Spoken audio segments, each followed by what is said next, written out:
الحمد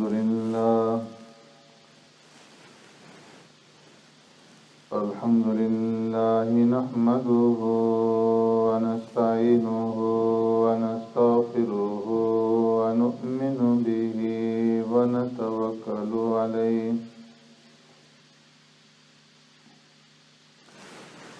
ونعوذ بالله من شرور أنفسنا ومن سيئات أعمالنا من يهدي الله فلا مضل له ومن يضلله فلا هادي له ونشهد أن لا إله إلا الله وحده لا شريك له ونشهد أن سيدنا وسندنا ونبينا ومولانا محمدا عبده ورسوله أرسله الله إلى كافة للناس بشيرا ونذيرا وداعيا إلى الله بإذنه وسراجا منيرا أما بعد فقد قال الله تبارك وتعالى في القرآن المجيد والفرقان الحميد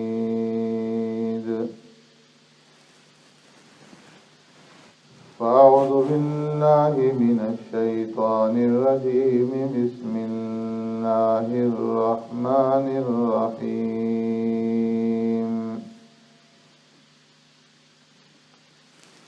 كتب عليكم إذا حضر أحدكم الموت إن ترك خيرا الوصية للوالدين والأقربين بالمعروف حقا على المتقين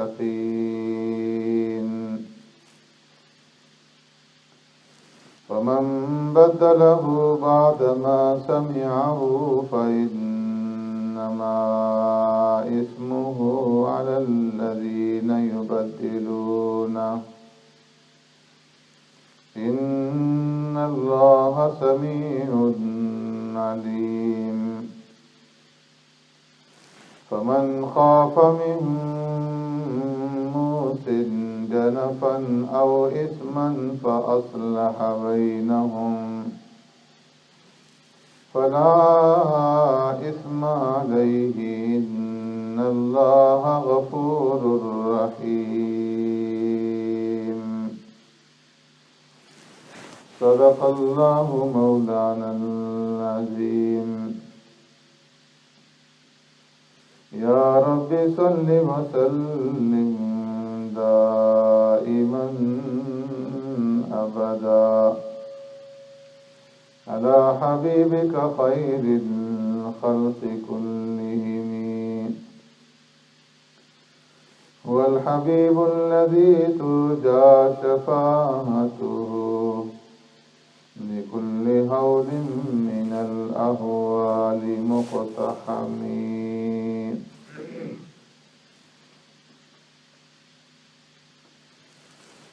كتب عليكم إذا حضر أحدكم الموت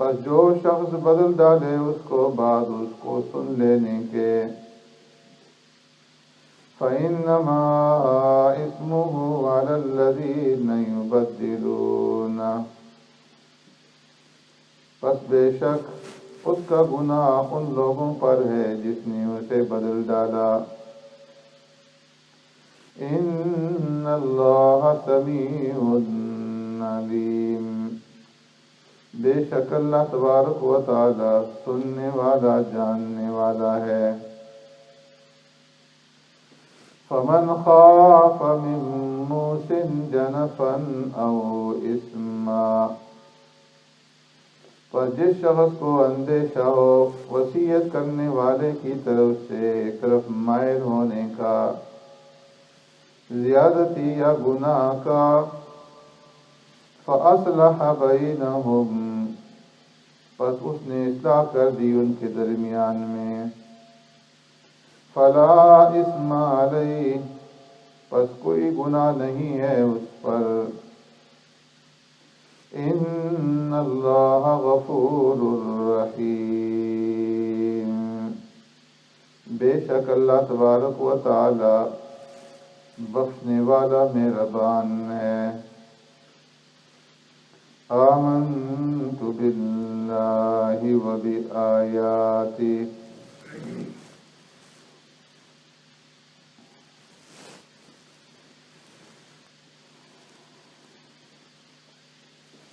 حضرات گرامی،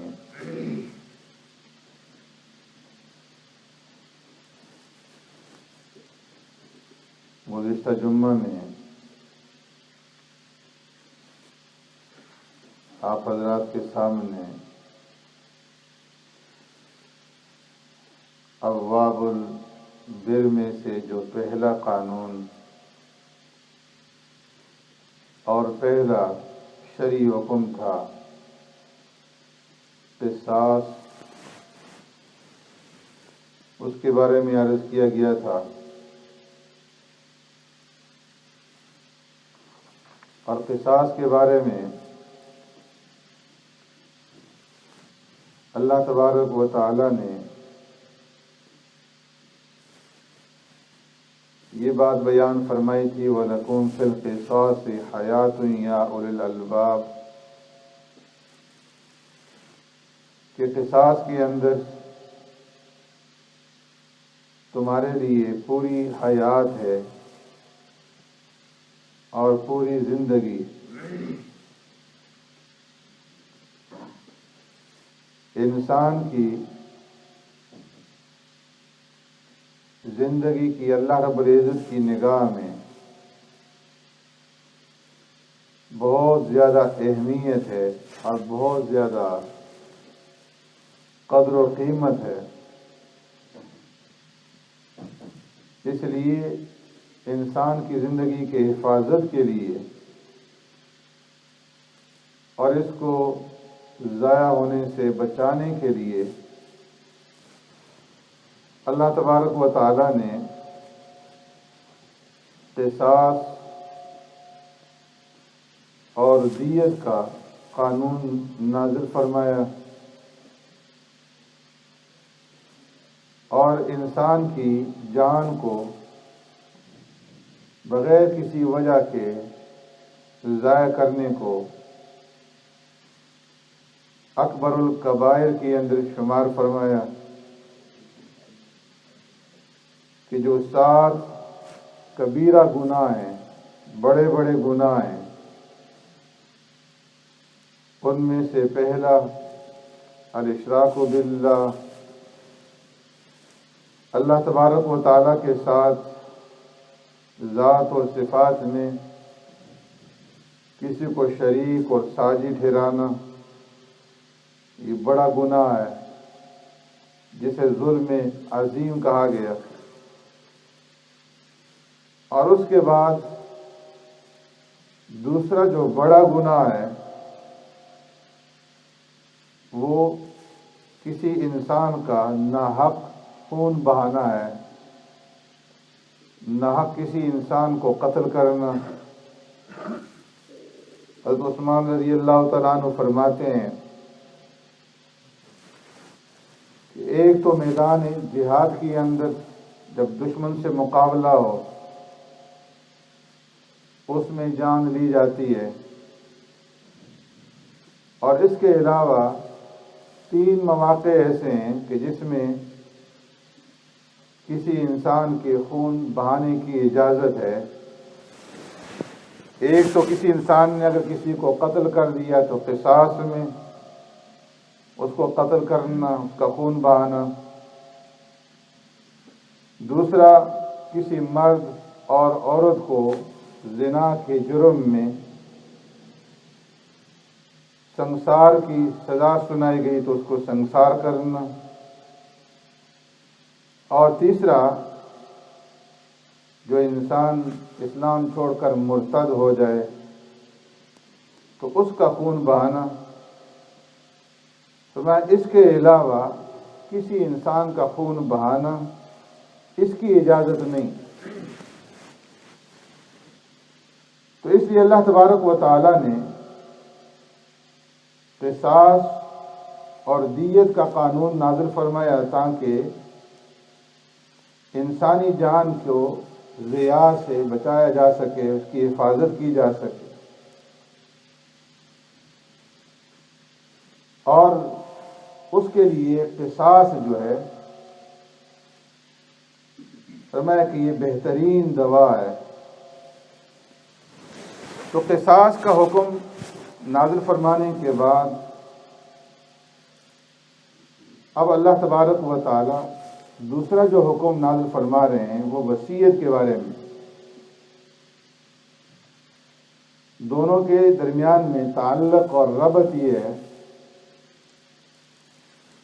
کہ قصاص کے اندر جان کی حفاظت تھی اور وصیت میں مال کی حفاظت۔ فوجداری قانون کے بعد دیوانی جو قانون ہے اس کو نازل کیا گیا تاکہ جو انسان مال اور دولت رکھنے والا ہے تو وہ اپنے ورثاء کو اس مال اور دولت سے محروم کر کے معاشی قتل کا سبب نہ بنے۔ اس لیے اللہ تبارک و تعالی نے یہ وصیت کا قانون نازل فرمایا اور فرمایا کہ کتب علیکم اذا حضر احدکم الموت ان ترک خیرا الوصیۃ للوالدین والاقربین بالمعروف، کہ جب تم میں سے کسی کے اوپر موت کے آثار ظاہر ہوں اور اس کے پاس مال بھی ہو، ترکے میں وہ مال چھوڑ کر کے مر رہا ہو، تو ایسی صورت میں فرمایا اس کے اوپر لازم ہے کہ وہ ماں باپ کے لیے اور جو اس کے قریبی رشتہ دار ہیں ان کے حق میں وہ وصیت کرے 1/3 مال کے اندر۔ حقاً علی المتقین، اور فرمایا کہ یہ لازم ہے متقیوں پر، پرہیزگاروں پر، کہ وہ مرنے سے پہلے 1/3 مال میں اپنے والدین کے لیے اور قریبی رشتہ داروں کے لیے وصیت کریں۔ مفسرین فرماتے ہیں کہ یہ آیت کریمہ جو ہے منسوخ ہو گئی جب سورہ نساء کی آیت اللہ تبارک و تعالیٰ نے نازل فرما دی، للرجال نصیب مما اکتسبوا اور یوصیکم اللہ فی اولادکم، اور اس کے اندر تفصیل کے ساتھ اللہ تبارک و تعالیٰ نے جو شرعی ورثاء ہیں ان کا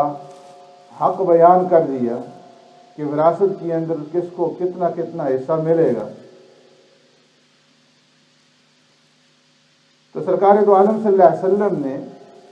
حجۃ الوداع کے موقع پر یہ اعلان فرما دیا کہ ان اللہ تبارک و تعالی فرض لکل ذی حق حقہ فلا وصیۃ لوارث،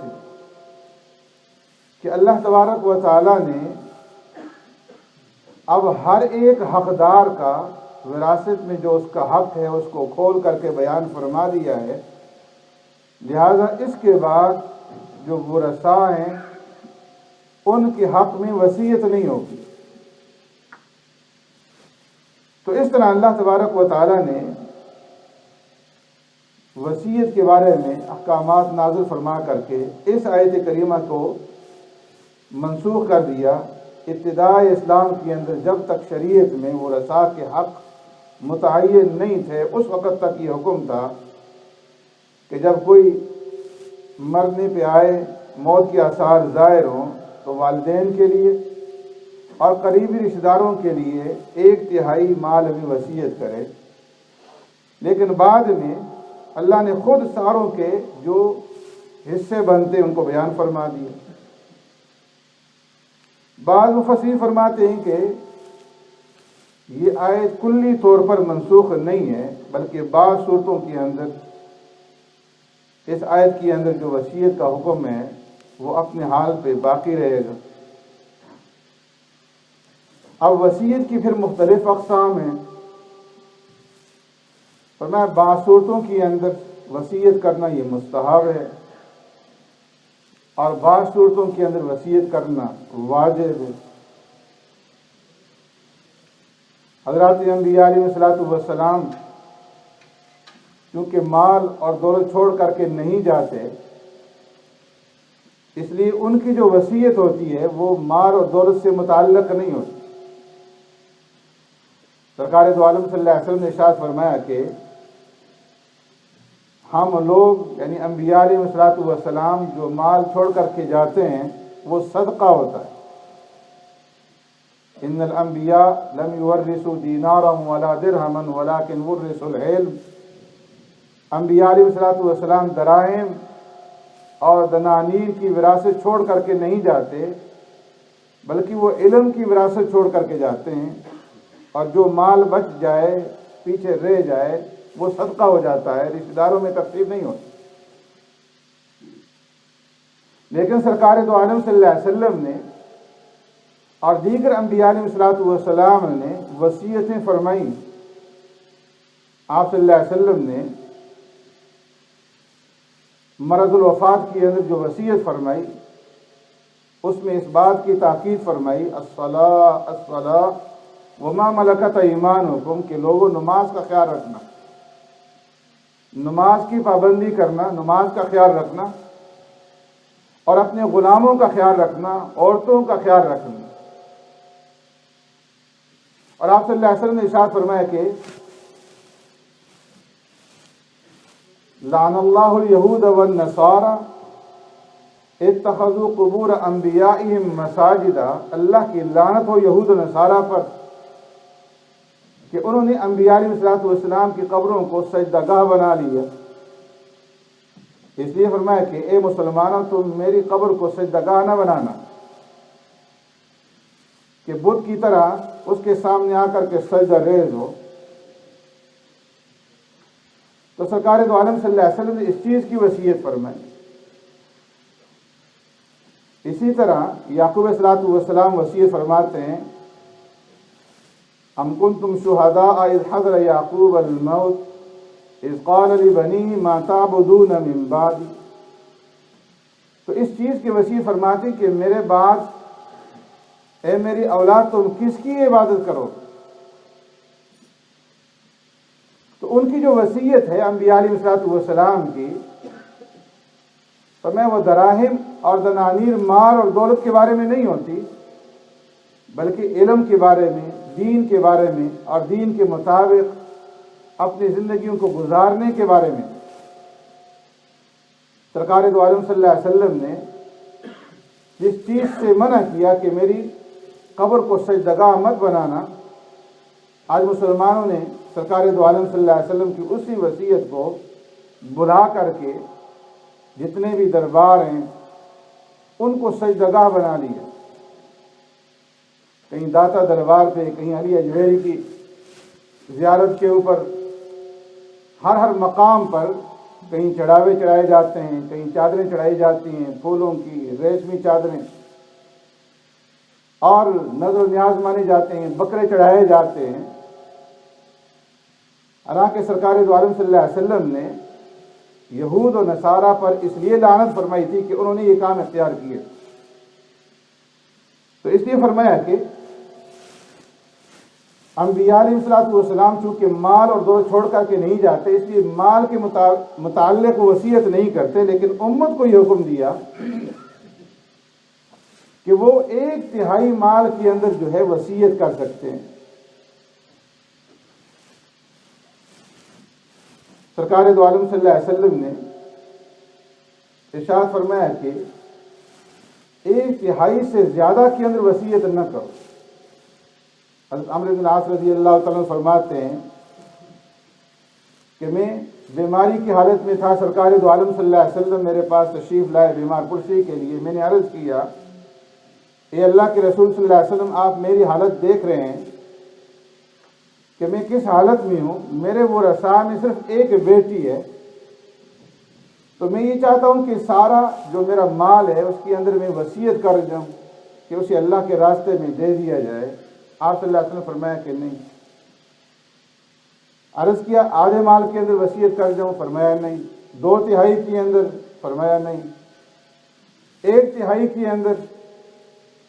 تو آپ صلی اللہ علیہ وسلم نے ارشاد فرمایا کہ ہاں 1/3 میں وصیت کر دو، وَالثُّلُثُ کثیر، اور فرمایا کہ یہ بھی زیادہ ہے، اور فرمایا کہ تم اپنے ورثاء کو مالدار چھوڑ کر کے جاؤ تو یہ بہتر ہے اس بات سے کہ تم ان کو ایسی حالت میں فقر و فاقہ اور تنگدستی کی حالت میں چھوڑ کر کے جاؤ کہ وہ لوگوں کے سامنے ہاتھ پھیلاتے رہیں، تو یہ بہتر ہے کہ تم ان کو مالداری کی حالت میں چھوڑ کر کے جاؤ۔ اور فرمایا کہ جو بھی کام تم اللہ کی رضا کے لیے کرو گے، اللہ کی طرف سے تمہیں اس کے اوپر بدلہ دیا جائے گا،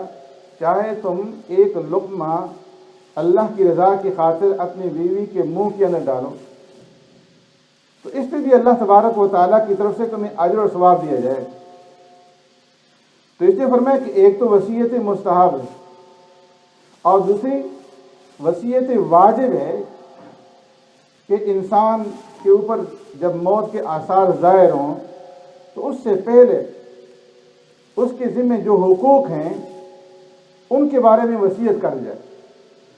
اگر کسی سے قرض لیا ہے، کسی نے اس کے پاس امانت رکھی ہے تو اس کے بارے میں بتا دے، اس کے ذمہ جو فرائض ہیں، زکوٰۃ اس کے ذمہ باقی ہے، زکوٰۃ ادا نہیں کی، جتنے سالوں کی زکوٰۃ ادا نہیں کی تو اس کے بارے میں وصیت کر جائے کہ اتنے سالوں کی زکوٰۃ میرے ذمہ بقایا ہے۔ فرض نمازیں ہیں، اسی طرح روزہ ہے، حج ہے، جو فرائض ہیں ان کے بارے میں اپنے ورثاء کو بتا کر کے جائے کہ یہ چیزیں میرے ذمہ ہیں اور ان کو ادا کرنا ہے۔ تو فرمایا کہ جو وصیت کا نفاذ ہوگا سب سے پہلے مرنے والے کے بعد اس کی تجہیز و تکفین ہوگی، اس کے ورثہ میں سے، اس کے ترکہ میں سے، اور اس کے بعد دیکھا جائے گا کہ اس کے اوپر قرض ہے یا نہیں۔ قرض ہے تو سب سے پہلے قرض ادا کیا جائے گا، اگر بیوی کا مہر ادا نہیں کیا تو وہ ادا کیا جائے گا، اور اس کے بعد پھر 1/3 کے اندر اس کی وصیت جو ہے وہ نافذ کی جائے گی، اور وصیت کے نفاذ میں اس بات کا لحاظ رکھا جائے گا کہ جو فرائض ہیں ان کو مقدم رکھا جائے۔ وصیت کرنے والا خود بھی وصیت کے اندر جو ہے فرائض کو مقدم رکھے، اور اگر اس نے ایسا نہیں کیا تو جو ورثاء ہیں فرمائی ان کی ذمہ داری ہے کہ وہ قرض کو ادا کرنے کے بعد جو 1/3 مال ہے اس میں جب وہ وصیت نافذ کریں تو پہلے فرائض کو دیکھیں کہ اس کے ذمہ نمازیں باقی ہیں یا نہیں، نماز کے بارے میں وصیت کی ہے، زکوٰۃ کے بارے میں کی ہے، حج فرض تھا حج نہیں ادا کیا، حج بدل کے بارے میں وصیت کی ہے یا نہیں۔ تو جو فرائض ہیں اس کو مقدم رکھیں، کسی کا قرض ادا کرنا ہے، اس کے بعد جو نوافل ہیں ان کے جو ہے ان کو دیکھا جائے اور اس کے اندر پھر وصیت کو جو ہے نافذ کیا جائے، اور اس کے بعد جو مال بچے گا وہ ورثاء کے اندر تقسیم کیا جائے گا۔ تو فرمایا کہ فَمَن بَدَّلَهُ بَعْدَ مَا سَمِعَهُ فَإِنَّمَا اسْمُهُ عَلَى الَّذِينَ يُبَدِّلُونَ، جس آدمی نے وصیت کر لی اور وصیت کرنے کے بعد جو اس کے ورثات ہیں انہوں نے اس وصیت کے اندر تبدیلی کر دی، فَإِنَّمَا اسْمُهُ عَلَى الَّذِينَ يُبَدِّلُونَ، فرمایا کہ اس کا گناہ ان تبدیلی کرنے والوں پر ہوگا۔ مثال کے طور پر اس نے وصیت کی تھی کہ فلاں جو آدمی ہے اس کو اتنا دے دینا، غربا کو اتنا دے دینا، اب ورثاء نے جس آدمی کے بارے میں اس نے وصیت کی تھی اس کے ساتھ اس کا تعلق اچھا نہیں تھا، اس کو نہ دیا، کسی کا ایسا زیادہ تھا کم کر دیا، کم تھا زیادہ کر دیا، کسی کو محروم کر دیا، تو ایسی صورت میں جس نے وصیت کر دی وہ تو بری ذمہ ہو گیا۔ اب جو گناہ ہوگا اس وصیت کو تبدیل کرنے کا تو وہ ورثاء کے ذمہ ہوگا۔ فَإِنَّمَا اسْمُهُ عَلَى الَّذِينَ يُبَدِّلُونَ إِنَّ اللَّهَ سَمِيعٌ عَلِيمٌ، بے شک اللہ تبارک و تعالیٰ سننے والے جاننے والے ہیں۔ وصیت کرنے والے نے جو وصیت کر دی اللہ نے اس کو سن لیا، اور اب جو تبدیل کر رہے ہیں اللہ رب العزت سے ان کا یہ عمل بھی مخفی نہیں ہے، اللہ اس کو بھی جانتے ہیں۔ فَمَنْ خَافَ مِن مُوصٍ جَنَفًا أَوْ إِثْمًا فَأَصْلَحَ بَيْنَهُمْ فَلَا إِثْمَ عَلَيْهِ، لیکن فرمایا کہ اگر کسی آدمی نے وصیت کو اس لیے تبدیل کیا کہ جو وصیت کرنے والا تھا اس نے شریعت کے حدود سے ہٹ کر کے وصیت کی، کسی کا حق بنتا تھا وراثت کے اندر، اس نے اس کو محروم کرنے کے لیے اس حق سے محروم کر دیا، کسی دوسرے کے بارے میں وصیت کر دی، کسی کا کوئی بیٹا نافرمان تھا اس نے اس کو محروم رکھنے کے لیے کسی ایک بیٹے کے بارے میں وصیت کر دی یا بیٹی کے بارے میں وصیت کر دی تاکہ اس کو مال نہ ملے، یا جس کا حق نہیں تھا اس کو حق دے دیا، جس کا حق تھا اس کو محروم کر دیا۔ تو ایسی صورت میں اگر کوئی آدمی اس کی اصلاح کر دے کہ یہ طریقہ شریعت کے مطابق نہیں ہے اور اس کو صحیح طریقہ بتلا دے، یا اس کے مرنے کے بعد ان کے ورثاء کے درمیان میں صلح کر کے اس وصیت کو صحیح طریقے سے نافذ کر دے، تو فرمایا ایسی صورت میں فلا اسم علیہ، اس کے اوپر کوئی گناہ نہیں ہوگا۔ سبحانک اللہم و بحمدک، نشہد ان لا الہ الا انت، نستغفرک۔